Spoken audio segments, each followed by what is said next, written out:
People would be better off if public and private institutions cut existing form-filling requirements dramatically. And if a cab driver insists on asking you to choose which route you want to take in an unfamiliar city, you might wish he hadn't asked and just selected the route that he deems best. When you are having lunch or dinner with a friend, it's often most considerate to suggest a place rather than asking the friend to choose. There is a related point.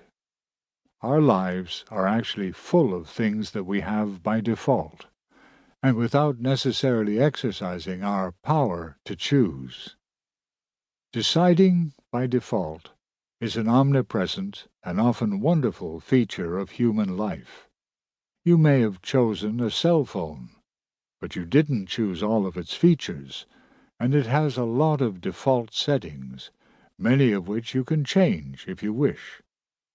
If you decide to work for a particular employer, you might well find yourself with a health insurance plan, a retirement plan, and a series of rights and obligations that you did not specifically select, though you might well be able to change them.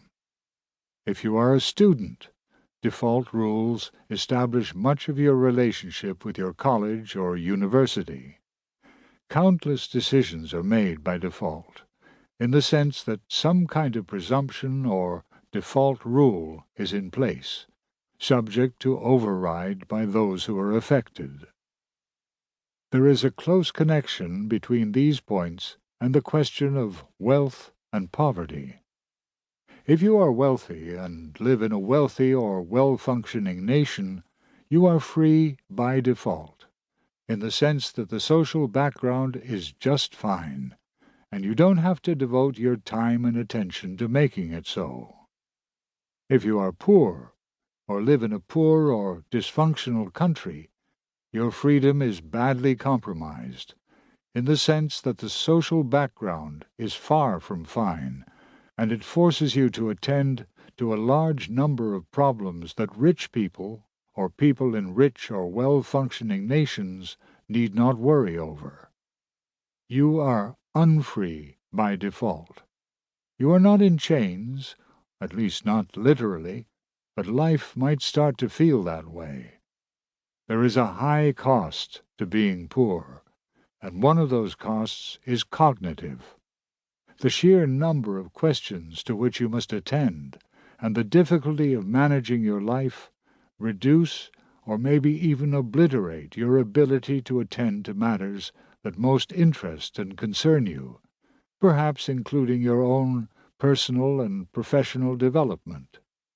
If you lack time, you lack freedom. It is no accident that people who are in jail are said to be serving time.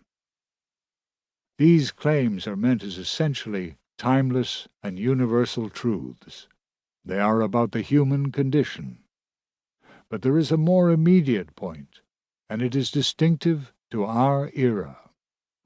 The world is now in the midst of a period of extraordinary technological change, in which the nature of default rules and the relationship between choices and defaults is very much in flux.